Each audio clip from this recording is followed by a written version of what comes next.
अस्सलाम वालेकुम। यूनान मुकीम तमाम तारकीन वतन के हवाले नाल ਜਿਹੜੇ यूनान के वजीरे इमीग्रेशन ने थानोस प्लेवरियस उन्होंने एक स्टेटमेंट सोशल मीडिया पर बहुत ज़्यादा गर्दिश कर रही है।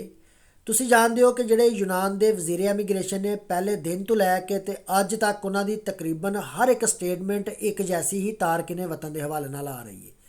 जिहदे बार बार एक ही बात पर जोर दे रहे हैं कि तमाम तारकीन वतन ਜਿਹੜੇ ਹੁਣ गैर कानूनी तरीके ਦੇ ਨਾਲ यूनान 'ਚ ਦਾਖਲ ਹੋਣਗੇ ਉਹਨਾਂ ਨੂੰ ਕਿਸੇ सूरत भी यूनान के अंदर लीगल नहीं किया जाएगा। अगर किसी की असाइलम कैंसल हो जाती है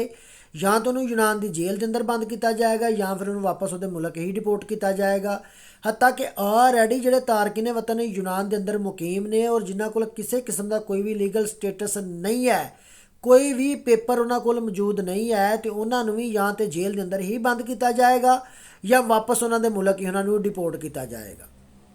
और तुसी जानते हो कि जोड़े यूनान के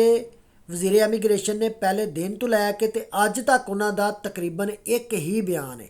और जी मौजूदा हुकूमत यूनान है वो जितनी भी लीडरशिप है, हत्ता कि जितनी भी इन्हों की अपोजिशन है लीडरशिप है, तमाम की हमायत मौजूदा हुकूमत को हासिल है, जिस वजह तो तारकीन वतन के हवाले नाल बहुत ज़्यादा सख्तियाँ हो चुकियाँ ने। और जिन्हें भी वीर भरा यूनान च मुकीम हो जिन्होंने को किसी किस्म का कोई भी लीगल स्टेटस नहीं है तो उन्होंने चाहिए है बजाते खुद अपने मुल्क चले जाओ, नहीं तो यूनान चों मूव हो जाओ, क्योंकि आने वाली मुसीबत तो बचना चाहिए। बाकी अल्लाह ताला ज़ात तमाम तारकीन वतन दियाँ मुश्किलों आसान फरमाए। आमीन या रब्बुल आलमीन।